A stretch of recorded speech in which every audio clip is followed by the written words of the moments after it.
Hello friends, I am teacher Vasan. Ultimate star Ajith sir நடிச்ச முகவரி படத்தோட சம்மரியை தான் பார்க்க போறோம். அதன் மூலமா நம்ம இங்கிலீஷும் கத்துக்க போறோம். ஸ்ரீதர் ஒரு திரைப்பட இசையமைப்பாளர் ஆக வேண்டும் என்று ஆசைப்படுகிறார். சரி, இப்ப கவனிங்க. ஸ்ரீதர் வாண்ட்ஸ் டு பிகம் அப்படின்னா ஸ்ரீதர் ஆக விரும்புகிறார், ஆக வேண்டும் என விரும்புகிறார் அப்படின்னு அர்த்தம். என்னவாக? எ மூவி மியூசிக் கம்போசர், ஒரு திரைப்பட மியூசிக் கம்போசரா. இந்த வாண்ட் அப்படின்ற வார்த்தை கூட எஸ் அப்படின்ற வார்த்தை சேர்ந்து வந்திருக்கு. அது ஏன் வந்திருக்கு?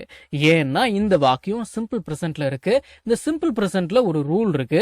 அது என்ன ரூல் அப்படின்னா, இந்த தேர்ட் பர்சன் சிங்குலர் அப்படின்னு சொல்லப்படக்கூடிய ஹி, ஷி, இட்டு அப்புறம் ஏதாவது பேர் வந்து அதுக்கு பக்கத்துல ஒரு வெர்பு வந்துருச்சுன்னா அந்த வெர்பு கூட நம்ம எஸ் அப்படின்ற வார்த்தையை சேர்த்துக்கணும். ஏன்னா அது ஒரு இலக்கண விதி. அவ்வளவுதான். இப்ப நல்லா கவனிங்க. I want to become a teacher அப்படின்னா நான் ஒரு டீச்சர் ஆகணும்னு ஆசைப்படுறேன், விரும்புறேன் அப்படின்னு அர்த்தம்.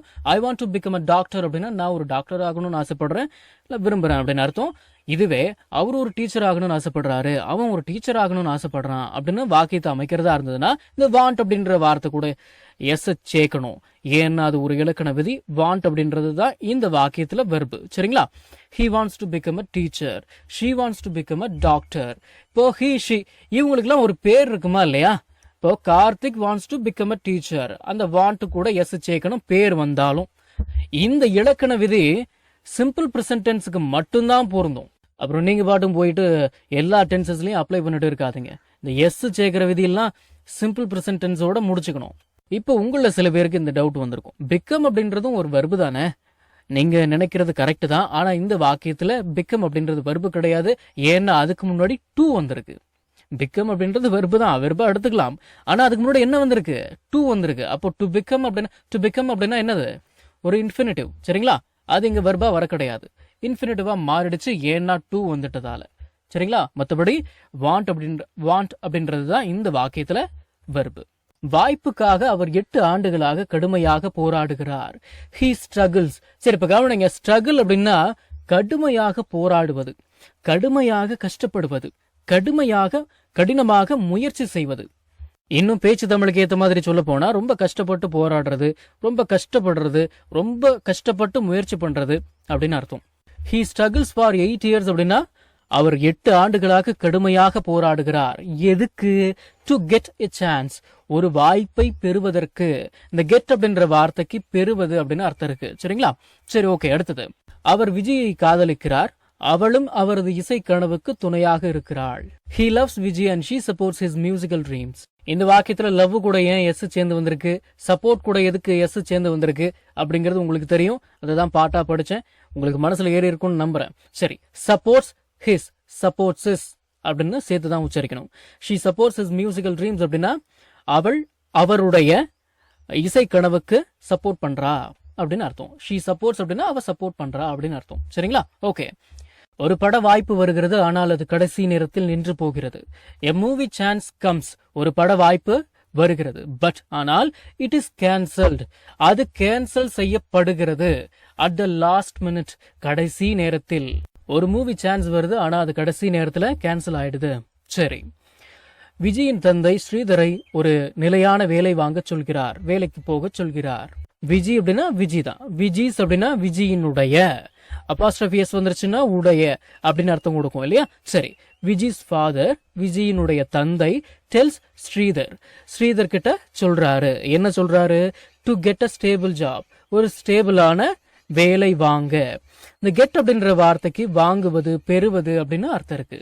ஸ்டேபிள் அப்படின்னா நிலையான, ஸ்டேபிளான. சரி, தினசரி பயன்படுத்தப்படும் 1000 இங்கிலீஷ் வாக்கியங்கள் தமிழ் அர்த்தத்துடன் ஒரே பிடிஎஃப்ல வெறும் 199 ரூபாய் மட்டுமே. ஸ்கிரீன்ல தெரியற நம்பருக்கு இப்பவே வாட்ஸ்அப் பண்ணுங்க. இது புக் இல்ல, பிடிஎஃப் ஃபைல். ஃப்ரீ டைம்ல பிடிஎஃப் ஓபன் பண்ணி போன்லயே லேர்ன் பண்ணிக்கலாம். நீங்க பணம் அனுப்பிய உடனே வாட்ஸ்அப் மூலமா பிடிஎஃப் உடனடியா வாங்கிக்கலாம். தனது லட்சியத்திற்காக அவர் காதலை இழக்க தயாராக இருக்கிறார். he is ready அப்படின்னா அவர் ரெடியா இருக்காரு. எதுக்கு ரெடியா இருக்காரு? டு லூஸ் his love, அவருடைய காதலை இழக்க. இந்த லூஸ் அப்படின்ற வார்த்தைக்கு இழப்பது அப்படின்னு அர்த்தம் இருக்கு. For the sake of his ambition, அவருடைய லட்சியத்திற்காக. his அப்படின்னா அவருடைய, அவனுடைய. the sake of, இதுக்கு வந்து பாத்தீங்கன்னா நிறைய சில அர்த்தங்கள் இருந்தாலும் இதுக்கு காக அப்படின்னு அர்த்தம் இருக்கு. சேக் ஆஃப் அப்படின்னா for the sake of his ambition, அவருடைய லட்சியத்திற்காக. he is ready to lose his love, அவருடைய காதலை இழக்க அவர் தயாராக இருக்கிறார். சரி, அவருடைய அண்ணனுக்கு உடல்நிலை சரியில்லாமல் இருப்பதால் அந்த குடும்பம் பண கஷ்டத்தில் தவிக்கிறது. சரி, இப்ப நல்லா கவனிங்க. மை பிரதர் இஸ் அன்வெல் அப்படின்னா என்னுடைய பிரதருக்கு உடம்பு சரியில்லை, என்னுடைய பிரதருக்கு உடம்பு சரியில்லாம இருக்கு அப்படின்னு அர்த்தம். ஹிஸ் பிரதர் இஸ் அன்வெல் அப்படின்னா அவருடைய பிரதருக்கு உடம்பு சரியில்லை, உடம்பு சரியில்லாம இருக்கு அப்படின்னு அர்த்தம். Because his brother is unwell அப்படின்னா அவருடைய பிரதருக்கு உடம்பு சரியில்லாம இருக்கிறதால the family is struggling, அந்த குடும்பம் ரொம்ப கஷ்டப்படுது. ஃபினான்சியலி, பண ரீதியாக, ஃபினான்சியலா. சரி, அன்வெல் அப்படின்னா UNWELL, அன்வெல் அப்படின்னா உடல்நிலை சரியில்லாமல் இருத்தல். குடும்பத்தின் பண பிரச்சனையை தீர்க்க அவர் ஒரு வேலையில் சேர்கிறார். He joins a job அப்படின்னா அவர் ஒரு வேலையில் சேர்கிறார். To solve the family's money problems, குடும்பத்தினுடைய பண பிரச்சனைகளை தீர்க்க. To solve அப்படின்னா தீர்க்க, தீர்ப்பதற்கு. ஃபேமிலி அப்படின்னா குடும்பம், apostrophe s வந்துருச்சுன்னா உடைய. families அப்படின்னா குடும்பத்தினுடைய. the family's money problems அப்படின்னா குடும்பத்தினுடைய பண பிரச்சனைகள். இந்த வாக்கியத்துல பண பிரச்சனைகளை அப்படின்னு அர்த்தம் எடுத்துக்கணும். சரி, ஓகே. சில ஆண்டுகள் கழித்து ஒரு புகழ்பெற்ற இசையமைப்பாளர் ஆகிறார். இயர்ஸ் லேட்டர் அப்படின்னா சில ஆண்டுகள் கழித்து, சில ஆண்டுகளுக்கு பிறகு, பல ஆண்டுகளுக்கு பிறகு அப்படின்னு கூட அர்த்தம் எடுத்துக்கலாம். he becomes, அவர் ஆகிறார். என்னவாக? a famous music composer, ஒரு புகழ்பெற்ற மியூசிக் கம்போசரா. சரி, அப்புறம் அவர் தனது தொழிலில் வெற்றி அடைந்து விஜயையும் திருமணம் செய்கிறார். he achieves success அப்படின்னா அவரு சக்சஸ் அச்சீவ் பண்றாரு, அதாவது அவர் வெற்றி அடைகிறார். அச்சீவ் அப்படின்னா அடைவது அப்படின்னு அர்த்தம் இருக்கு. சரி, இன் ஹிஸ் கரியர் அப்படின்னா அவருடைய தொழிலில். அண்ட் மேரிஸ் விஜய், மற்றும் விஜயை திருமணம் செய்கிறார். நம்ம தமிழ்ல பேசக்கூடிய அன்றாட வாக்கியங்களை இங்கிலீஷ்ல எப்படி பேசலாம்னு சொல்லி ஒரு 1000க்கும் மேற்பட்ட ஆங்கில வாக்கியங்களை தமிழ்ல மொழிபெயர்த்து ஒரு 5 PDF நான் ரெடி பண்ணி வச்சிருக்கேங்க. ஒரு PDF ஓட பிரைஸ் வந்து பாத்தீங்கன்னா 50 rupees. ஆனா இந்த 5 PDFையும் நீங்க 250 ரூபாய் கொடுத்து வாங்க தேவையில்லை.